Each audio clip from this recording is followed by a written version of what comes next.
Wie können Bildungsressourcen offen, zugänglich und gleichzeitig inklusiv gestaltet werden? Und welche Rolle spielen Lehramtsstudierende dabei? Willkommen zu Einblicken in das Equity Teacher Training, einem Projekt an der Schnittstelle von Digitalisierung, Inklusion und Open Educational Resources. Willkommen zur 5. Einheit. Wie gesagt, heute wird es um Open Educational Resources gehen. Also wir machen den zweiten Teil davon, wo es um OER-Qualitätsbewertung gehen wird. Im Equity Teacher Training setzen sich Studierende aktiv mit der Entwicklung von Open Educational Resources, kurz OER, für den inklusiven Unterricht auseinander. Das Ziel, Lernmaterialien zu gestalten, die frei zugänglich, adaptierbar und den diversen Bedarfen aller Lernenden gerecht werden.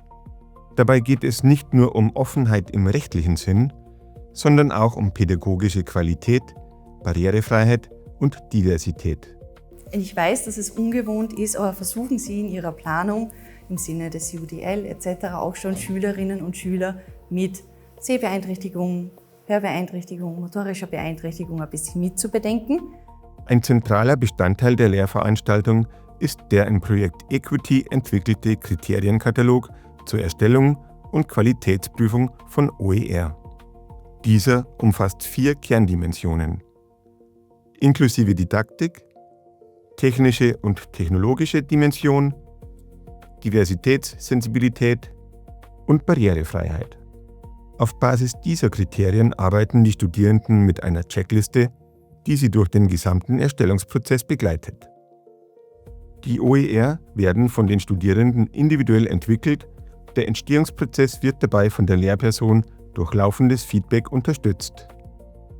Die Studierenden lernen dabei einerseits, wie ein inklusives Unterrichtskonzept, angereichert mit verschiedenen didaktischen und partizipativen Methoden und Lernformen erstellt wird, andererseits entwickeln sie auch die für die Umsetzung erforderlichen differenzierten Materialien. Durch die ganze Lehrveranstaltung hat es sich gezogen, dass eben in der Auseinandersetzung mit Inklusion, Thema zum Beispiel Differenzierung, Individualisierung, mal grundlegende Texte, Materialien, Übungen erstellt wurden, diese differenziert aufbereitet wurden. In weiterer Folge eben mit digitalen Tools, wie kann man es barrierefreier machen, wurden die Materialien wiederum weiterentwickelt. Dann im nächsten Schritt eben, wie kann man die Materialien lizenzieren, worauf sollte man achten, eben damit es unterschiedliche Lernbedarfe im Sinne der Inklusion auch wieder berücksichtigt für andere Lehrpersonen, damit die es gut nutzen können. Lizenzvergabe, wie veröffentlichen wir es? Also das alles wird im Rahmen der Lehrveranstaltung thematisiert.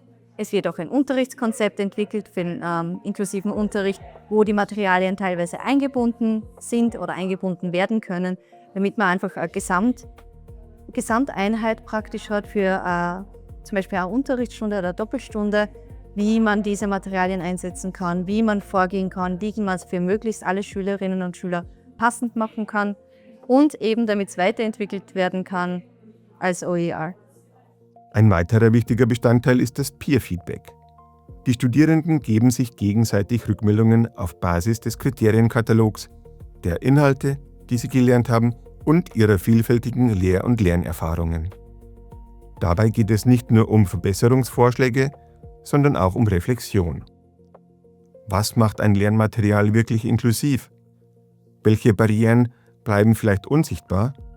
Wie kann möglichst allen Schülerinnen und Schülern ein partizipatives Lernen am gemeinsamen Gegenstand ermöglicht werden? Dieser Austausch stärkt sowohl die Qualität der OER als auch die professionelle Entwicklung der zukünftigen Lehrkräfte. Die Erfahrungen der Studierenden zeigen, wie wertvoll dieser Prozess ist. Viele berichten, dass sich ihr Verständnis von Unterrichtsmaterialien nachhaltig verändert hat. Also der Kurs war für mich da ein ziemlicher Augenöffner, ehrlich gesagt.